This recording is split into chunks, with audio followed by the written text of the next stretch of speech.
This is News of the Nude, our monthly roundup of stories and media coverage involving nudity, naturism, body freedom, and the occasionally strange ways all of those things make the news. From the Daily Mail on August 2nd, nudists declare war over one of the West Coast's most stunning beauty spots, and they're using a bizarre slur for clothed beachgoers. The Daily Mail declared that Oregon nudists had declared war on clothed visitors at Rooster Rock State Park, where some regulars say increasing numbers of people in the designated clothing optional area have left them feeling watched, photographed, and pushed out. One Reddit user said members of a roughly 90-person women's group were considering staying away because they were tired of feeling on display, while park officials acknowledged complaints about staring and photography. The squeeze is partly geographic. Much of the park's clothing-required shoreline has disappeared, leaving the nude section as one of its best sandy beaches. There is a real story here about competing uses of public space and whether a designated clothing optional area can retain its character when most visitors remain dressed. But as usual, the Mail wraps it in tabloid combat, calling textile a bizarre slur and turning complaints from a handful of naturists into a culture war. In nudist circles, textile is a decades-old shorthand for someone who is partial to clothing. You can certainly argue about whether it's useful language, but portraying it as some shocking new insult is hilariously absurd, and unfortunately does more to manufacture a war than explain one. Next to Belgium. From the Brussels Times on August 1st, police boost patrols at Belgian nudist beach following rise in sex offenses. Police increased patrols around Belgium's official naturist beach at Bredene, after recording 46 reports of inappropriate behavior in the vicinity since the beginning of the year, including indecent exposure and sexual activity. Police reportedly planned unannounced patrols during the day, evening, and night. Officers said much of the activity has occurred not on the naturist beach itself, but in Spanjaarduin, a protected dune area immediately beside it that is closed to the public. The reporting makes clear that much of the problem is happening beside the naturist beach, not on it. However, the headline naturally ties the offenses to the nudist beach. The report describes people entering a prohibited dune area and engaging in behavior that has nothing to do with ordinary naturist recreation. Bredene's problem is nevertheless a familiar one for public nude beaches. Their openness is part of what makes them valuable. Unlike private clubs and resorts, anyone can discover naturism there. But that same openness also brings curious spectators, people unfamiliar with naturist norms, and occasionally people looking for something sexual. The healthiest public nude spaces tend to be the ones where regular naturists take some ownership of the culture, welcome and educate newcomers, make clear that sexual behavior is not part of the deal, and work with authorities when necessary to protect the space. In that sense, preserving a public naturist beach often requires more than simply winning the right to be naked there. It requires a community willing to look after it. From the beach to the dinner table. Local 10 reported on August 3rd, nude dining launches at South Florida Steakhouse. Yes, it's legal. A South Florida steakhouse is turning an unexpected private booking into a monthly business. Chef Morad Ali said the idea began after a nudist group rented CLS Soiree Steakhouse in Hollywood and dined nude. The restaurant decided to try the concept itself and now hosts clothing-optional dinners on the first Monday of each month. Guests receive a 5-course meal, with tickets priced at $250 for men, $150 for women, and $300 for couples. City officials confirmed to Local 10 that the dinners are legal. What's striking about the coverage is how much attention goes to establishing that everyone involved is behaving normally. The staff is professional. The windows are covered. Seat cushions are sanitized. There is no touching. The food, Ali insists, remains the point.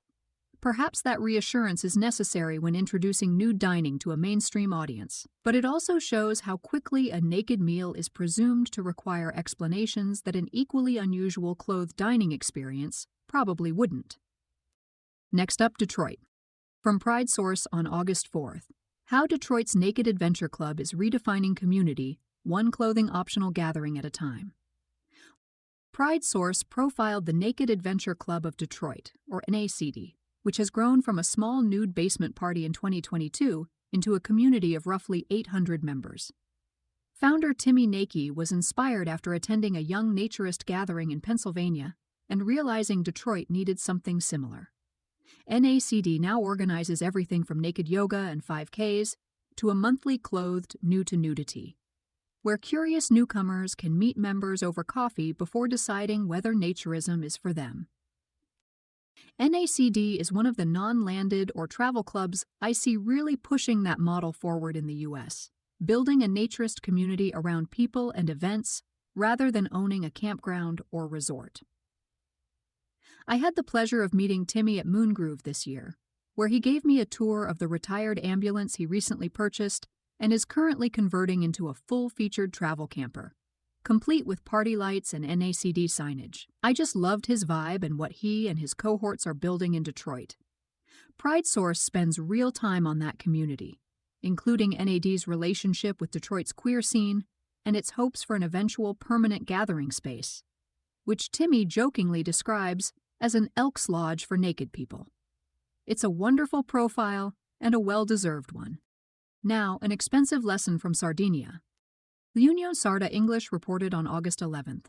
Naturists fined for being naked in an unauthorized area in San Vero Milis, wrong directions. Two naturist couples in Sardinia say they were fined after mistakenly settling outside the officially authorized naturist section at Isarenas in San Vero Milis. The four said they had left the designated area because they were uncomfortable with behavior there, then encountered numerous nude bathers farther along the coast and asked whether naturism was tolerated. After being assured that it was, they undressed. Plainclothes officers later stopped them while they walked along the shoreline. Each reportedly faces a reduced fine of €3,333, more than €600 per couple, for acts contrary to public decency. The couples insist they acted in good faith, and the presence of other nude bathers understandably reinforced what they had been told. But informal tolerance can evaporate the moment enforcement arrives, and for naturists traveling unfamiliar coastlines, everyone else is naked too, apparently isn't much of a legal defense. Staying with nude recreation and tourism, from Maspalomas 24 Age on August 11th. TUI promotes the Maspalomas Dunes for nudist hiking while environmental monitoring is tightened. Tour operator TUI has included the Maspalomas Dunes and surrounding coastline among its recommended European destinations for nude hiking, describing naturism as a way to experience the outdoors more directly. But the promotion arrives as authorities are stepping up enforcement inside the protected nature reserve, where an estimated 150 to 300 people stray from authorized trails each day, with crowds sometimes reaching 500 around sunset. Officials say the foot traffic is damaging the dunes' fragile flora and fauna. There's an interesting contradiction here. Though naturists are rarely the tourists causing the problem, we tend to take care of our natural spaces. A major travel company is selling the freedom and connection to nature of nude hiking in a landscape where increasing tourism has made protecting that nature more difficult. Maspalomas reportedly has a long-standing naturist culture worth celebrating, but nudity doesn't grant special access to environmentally sensitive land. If naturist tourism is going to be promoted more widely, respecting marked trails and conservation rules has to be part of the package. Next to Philadelphia, where naked cyclists made the message pretty literal. Philly Voice reported on August 21st, for the Philly Naked Bike Ride, some cyclists will have tire treads painted onto their bodies. Some participants in this year's Philadelphia Naked Bike Ride carried the ride's message directly on their bodies. Artist Matt Diefer returned to the event for the first time in 8 years with a free body paint station, spraying riders with tire tread designs and handing out caution tape headbands before the ride. Diefer said the design represented movement, impact, and survival, connecting cyclists' physical vulnerability on the road with the exposed body.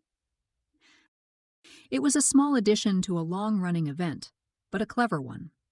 World Naked Bike Rides have always contained several overlapping messages, and Philadelphia leaned hard into the cycling safety side of that tradition, using the naked body to symbolize vulnerability in traffic.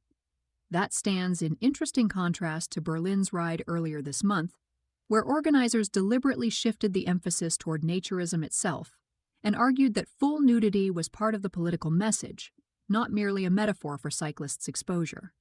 Same international movement, very different uses of the naked body as protest. Now to Catalonia, a region that seems to find its way into News of the Nude pretty regularly. From ARA on August 7, Catalan nudism foresees an encouraging future.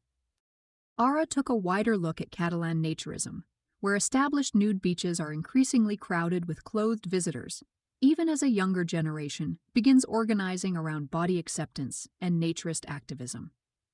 The article follows 27-year-old Ivan Martinez, who discovered naturism while working through his own body image issues and later joined the Catalan Naturist Club. Younger members now organize spa sessions, board game gatherings, hiking, yoga, and other activities that extend naturism well beyond summer beaches. Catalonia has shown up in News of the Nude again and again over the years, often because naturists there are unusually visible and organized. We've covered human chains on nude beaches, mass gatherings at Torn Beach, fights over clothed tourists crowding naturist areas, and the region's protections for topless swimming. So this piece feels less like a sudden burst of optimism than the latest chapter in a long-running story.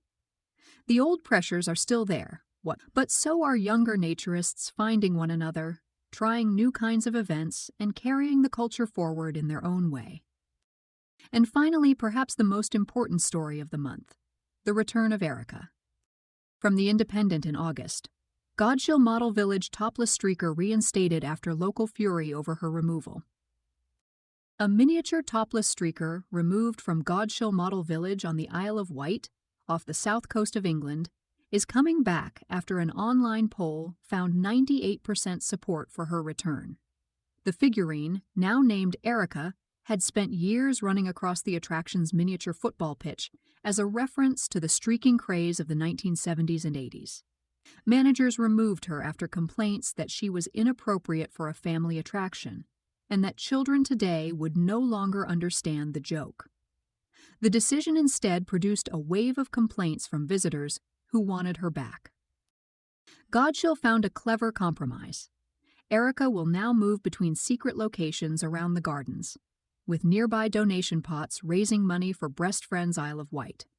There's something wonderfully disproportionate about a national news story over the exposed breasts of a few-inch-tall plastic woman. More interestingly, the public response ran overwhelmingly in the opposite direction from the original complaints. Whatever has changed since streaking's heyday, 98% of Godchill's voters apparently weren't ready to put a shirt on Erica. And that's News of the Nude for August. You can find links to all of these stories, along with the full written edition, at planetnude. We'll be back next month with another roundup of nudity in the news.